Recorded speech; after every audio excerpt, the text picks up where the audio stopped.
You are going to become friends and you won't know how you become friends. So why don't you become friends today? The summary of this is that what is making you to quarrel is age and youthful exuberance and no more. If you think it is spirituality, no, it is idiocy.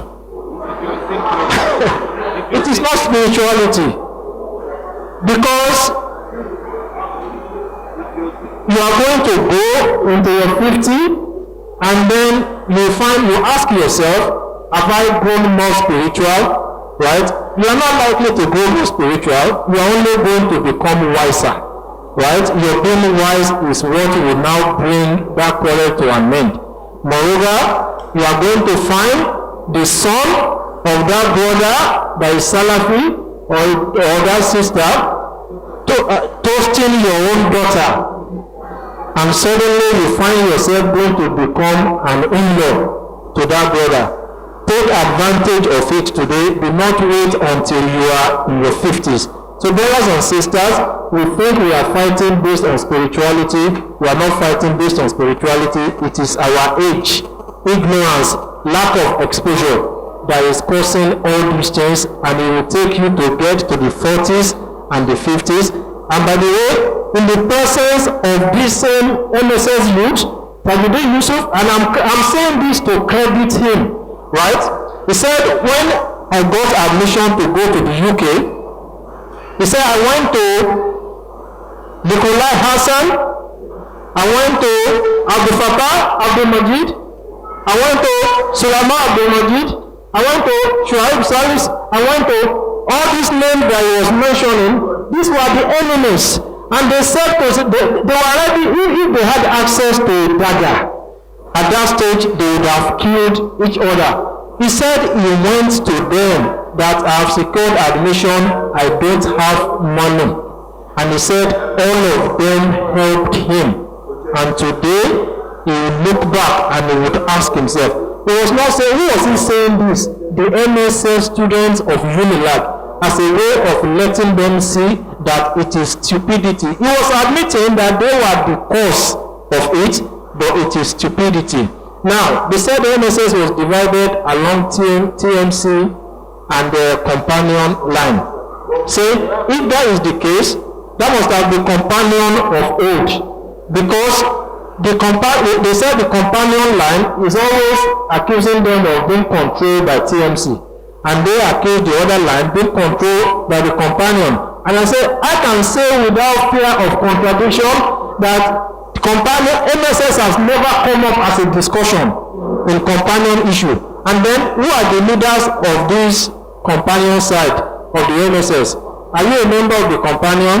No. Are you a member of the companion? Are you a member? In fact, I have never seen any of them, and I am the owner of the companion in Lagos. So these are imagination.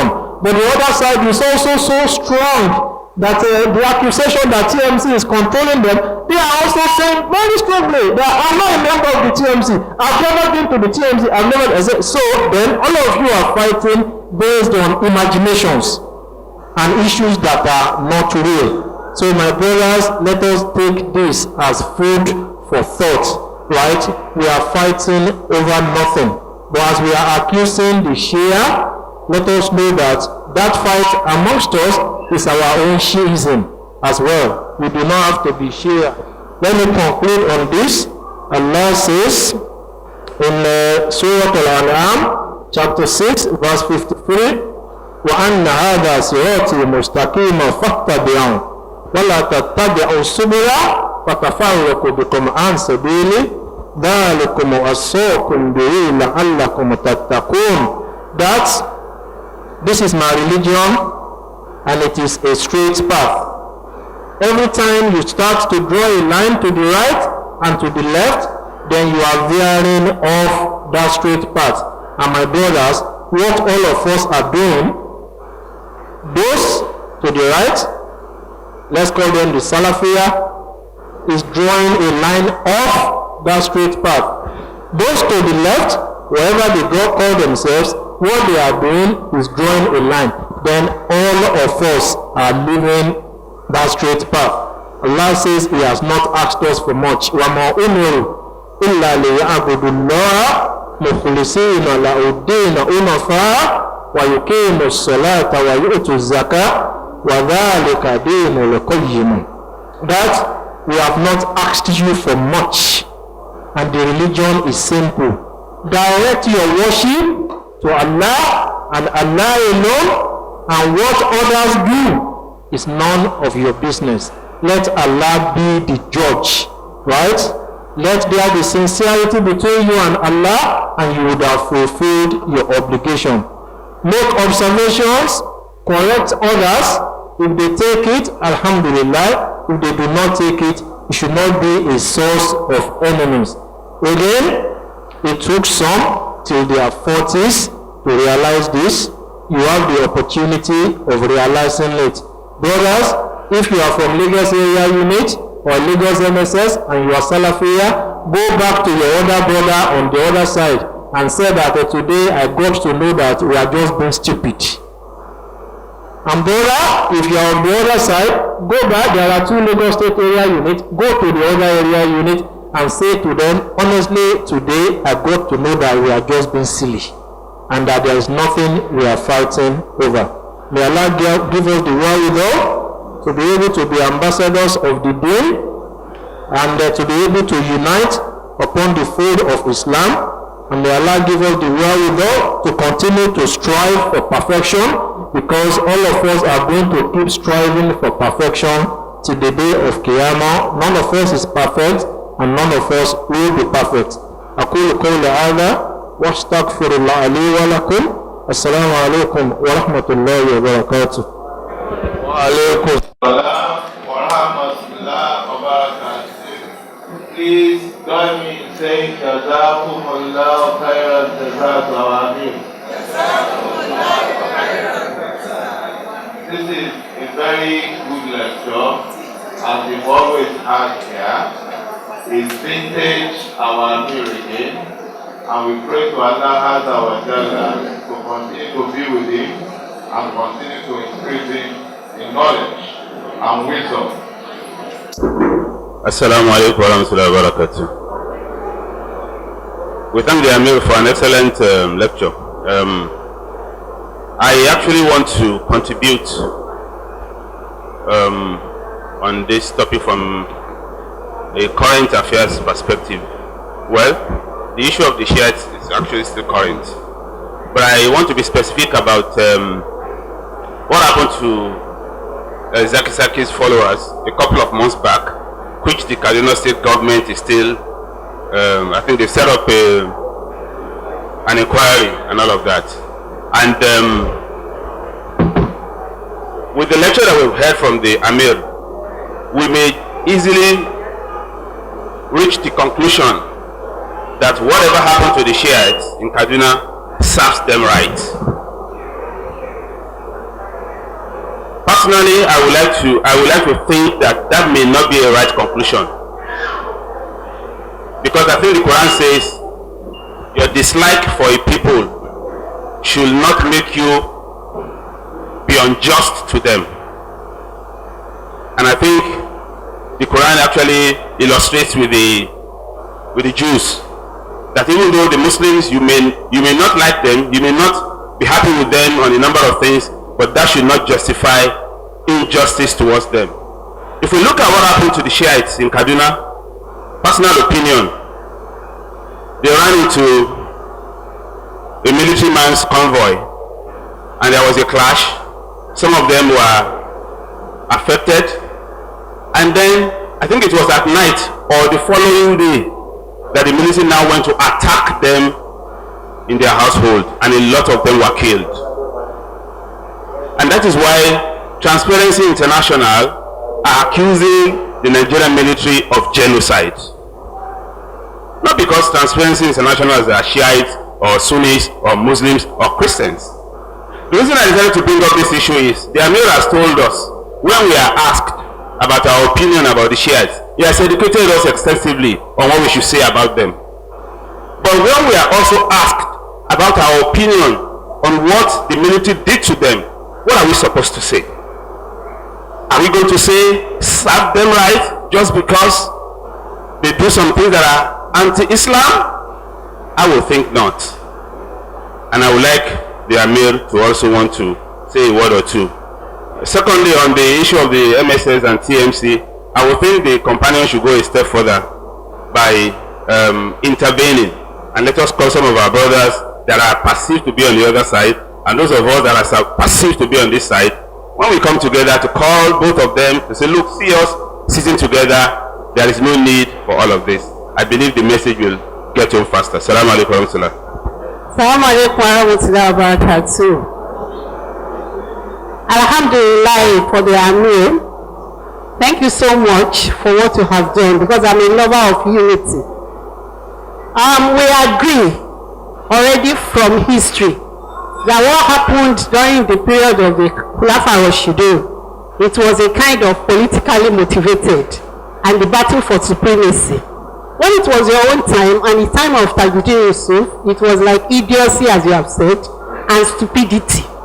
But contemporarily, I want to look at it from three perspectives. What is really happening now, especially if you are a watcher and a listener of the media among the Muslims, I want to count it as poverty. It's part of it. Supremacy, battle for supremacy, that awani jejewi, awani this, awani that. And then the issue of ignorance. And unfortunately, it has been taken a step further. I just want to briefly narrate what happened in my school. You can imagine we have the junior school and we have the senior school.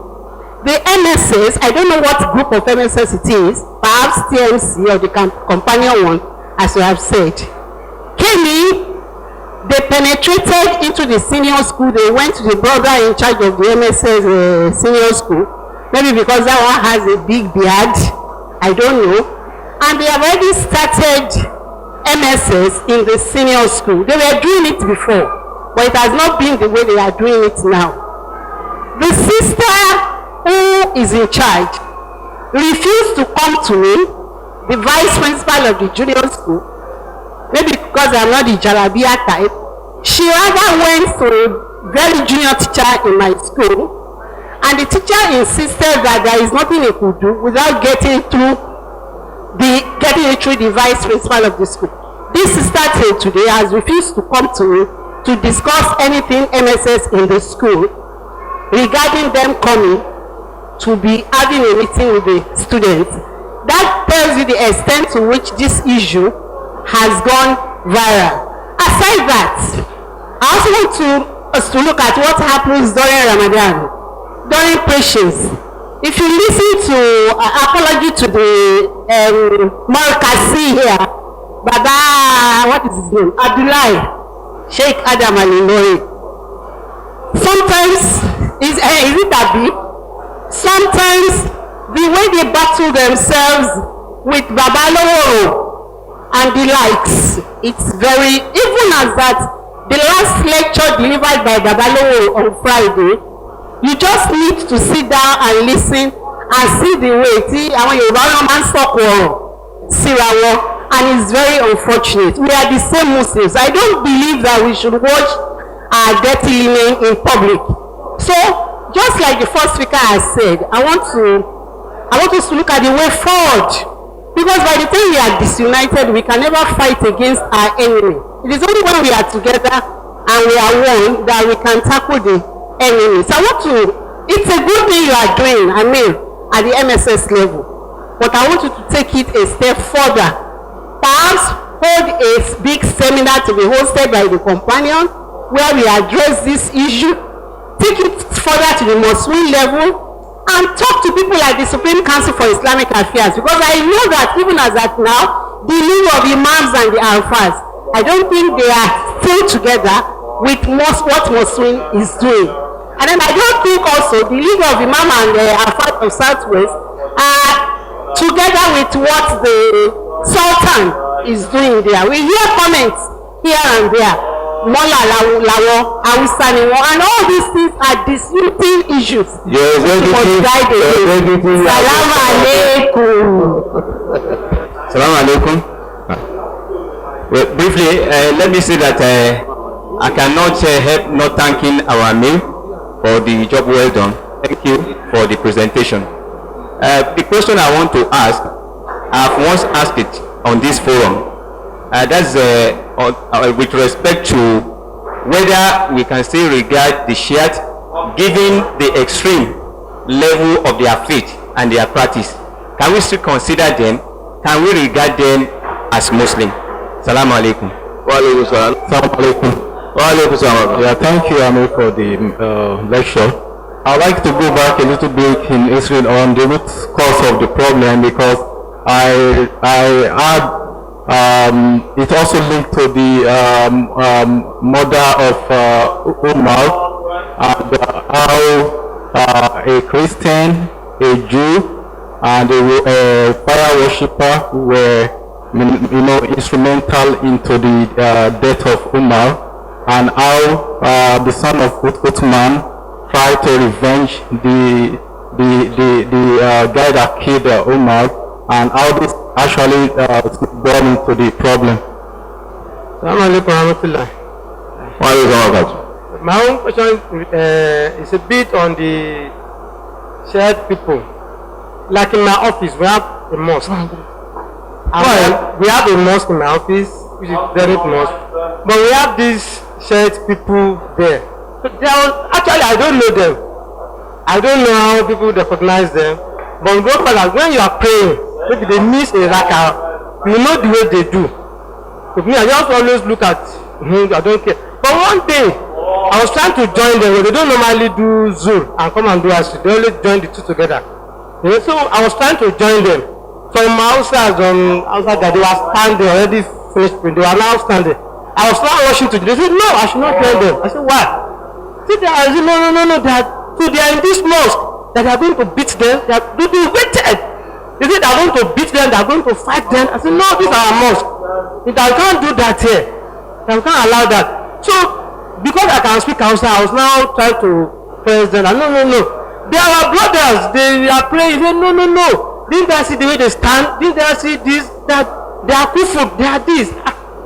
So that did not give me a different concern. But recently, I had done a lecture in Ikosi here, where a topic like this was discussed, and the Imam there still insists that they are our brothers, and we must always be with them, enlighten them, all sort of things. So I want to know, can their own way of doing things, can we continue with? Is there any basis for it? Assalamu alaikum. Assalamu alaikum wa rahmatullahi wa barakatuh. All protocols duly observed. Well, I don't want to waste time. I'm going to thank the guest lecturer. Well, what is there is that we all know that MSS throughout the country is one.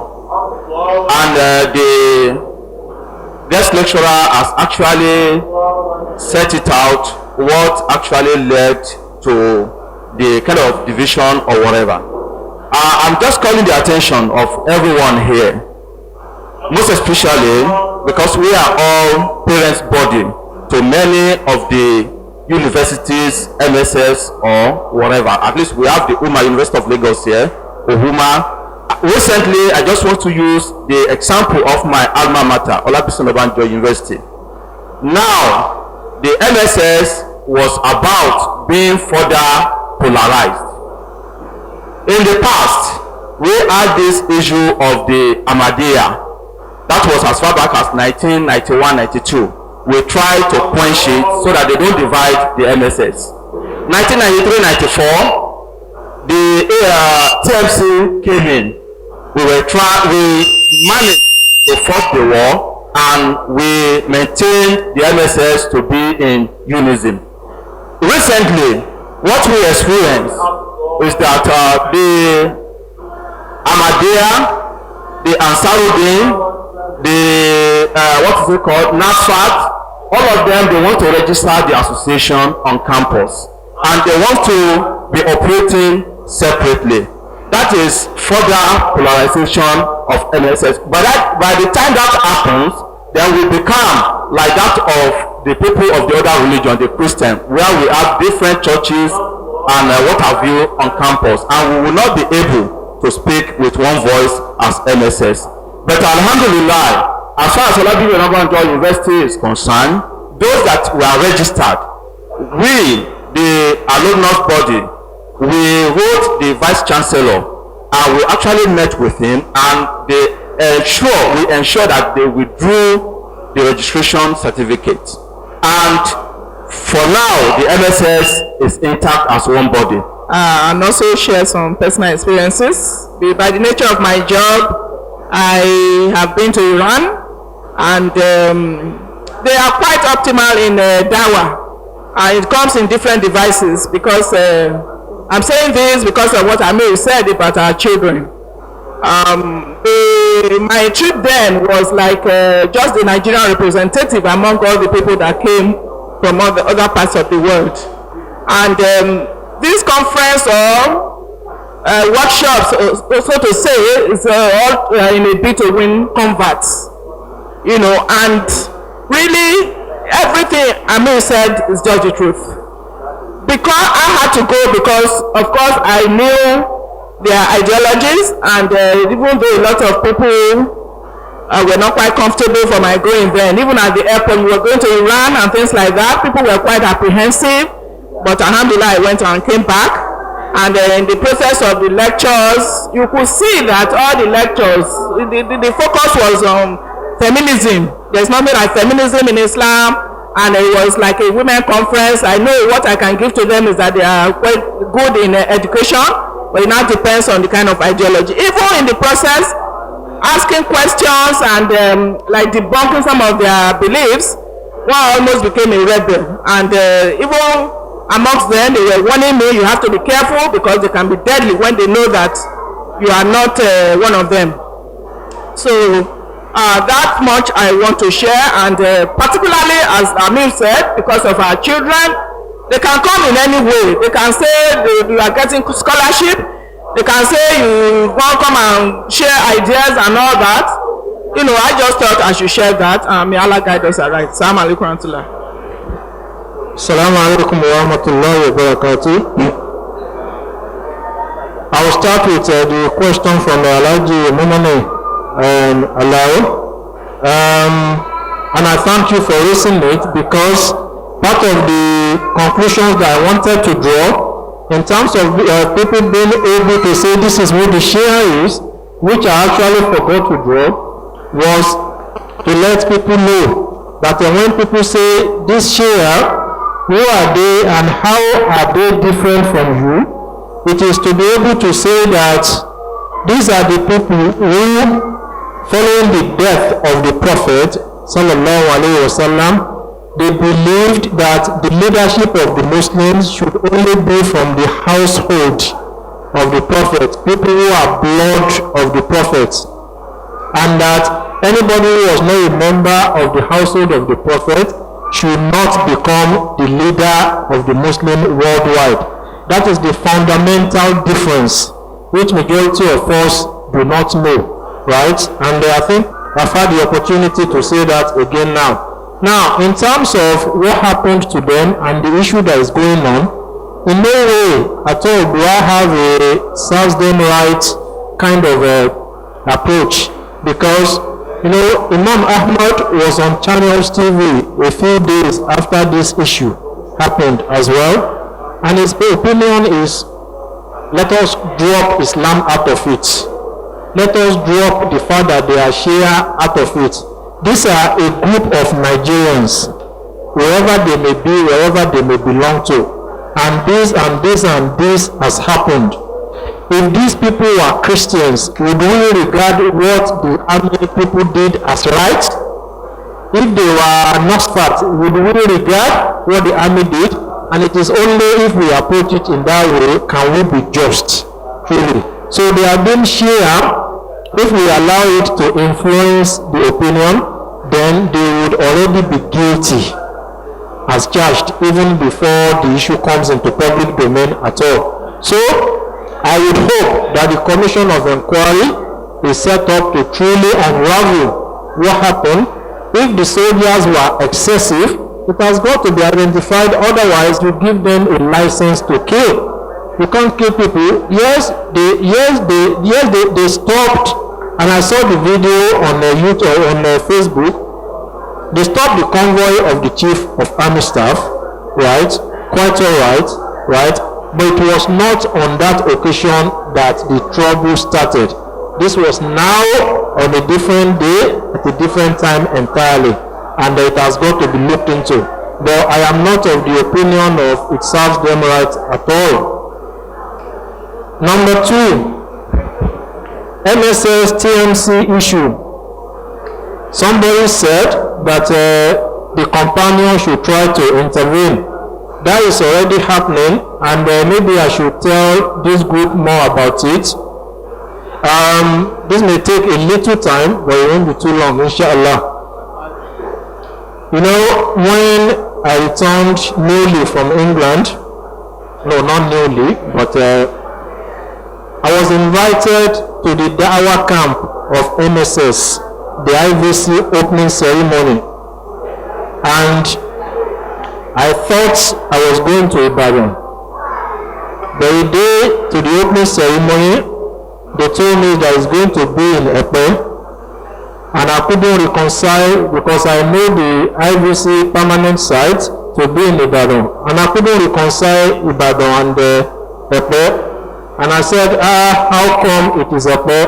What about Ibadan? And then they said that one group is doing in Ibadan, one group is doing in Epe.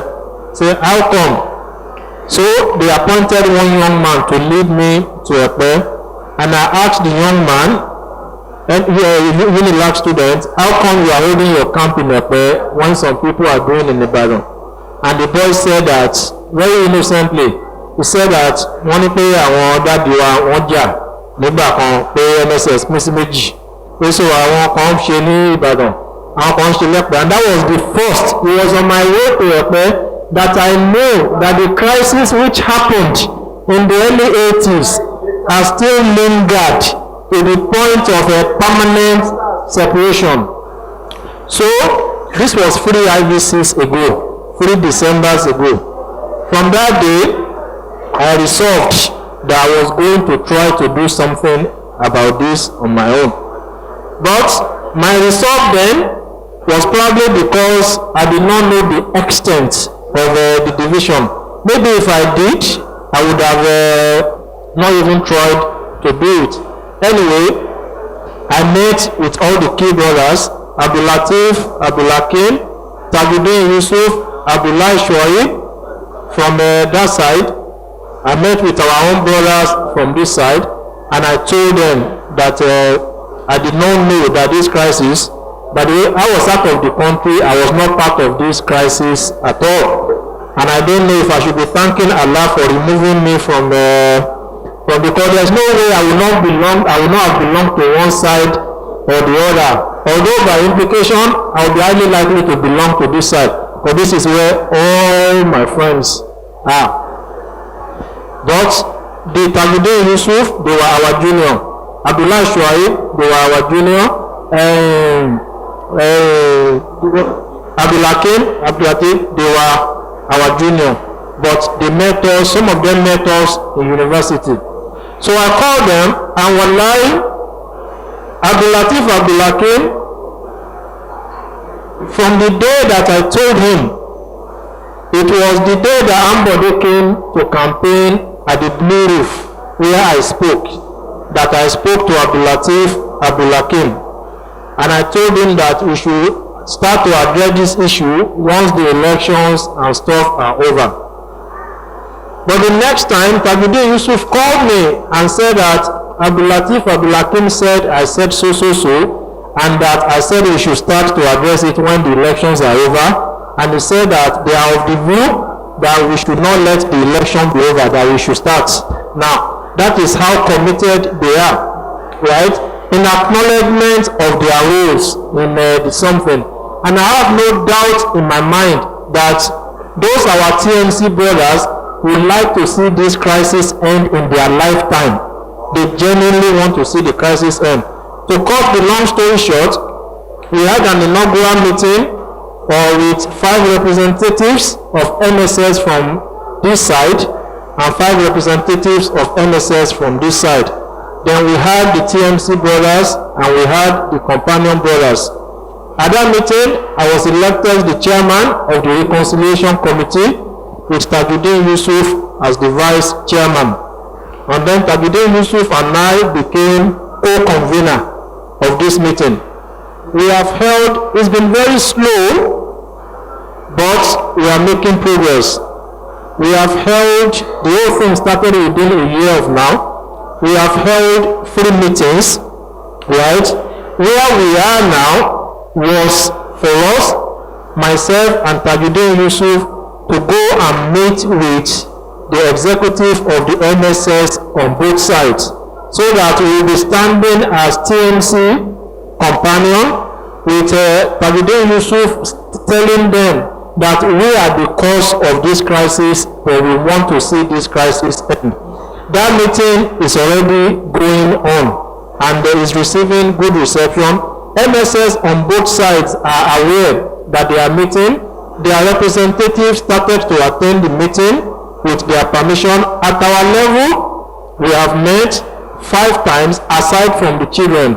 At the level of the MSS children, we have met 3 times. So it is an issue that is already ongoing, and we hope that Allah will give us a way out. But it is currently being addressed, and it was championed from this end.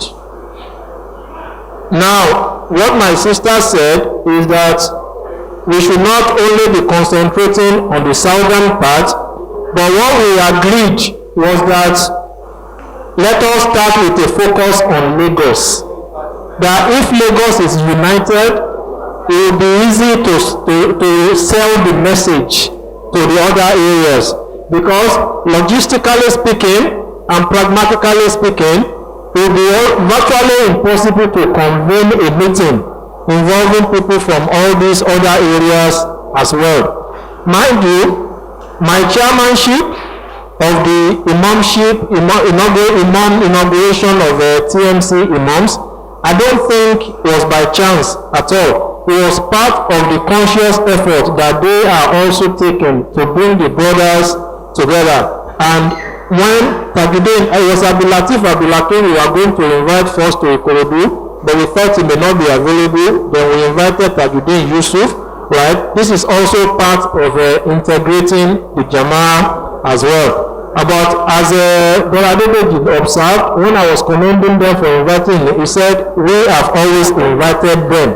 Anyway, that the reverse was what was not happening, but the reverse is beginning to happen. But I have no doubt of the sincerity of Tajuddin Yusuf, Abdullah Shuai, and Abdulatif Abdulakim about seeing this matter come to an end. The deputy governor got to know about our meetings, and she sent words to one of our meetings that we should know that she is interested in that issue as well. And we told Abdulatif that we now have in the cabinet of Lagos State 2 of you from different sides of the divide as well, because our sister is from this side, you Abdulatif, you are from that side. Also use that position that you occupy to bring these children together. We have some things that we have lined up as well, we are going to get them to do, but inshallah we are getting there little by little. May Allah give us success. Next one is the issue of Morikaz and Babalo. I mean, as an example, is a micro issue of a larger issue. You see, those who remain upon this field, this path, are those who have never left Nigeria or never left that circle from which they studied. Anybody from Morikaz, from Adabiya, from Babalo, who leaves the shores of Nigeria to go and continue their Islamic studies overseas, that issue leaves them straight away.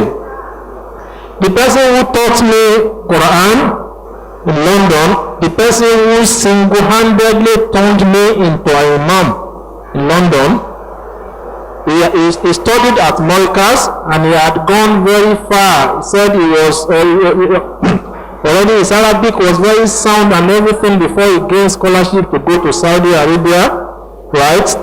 He studied up to PhD level in Sharia in Saudi Arabia. From then, they posted him to Mauritania for 4 years. From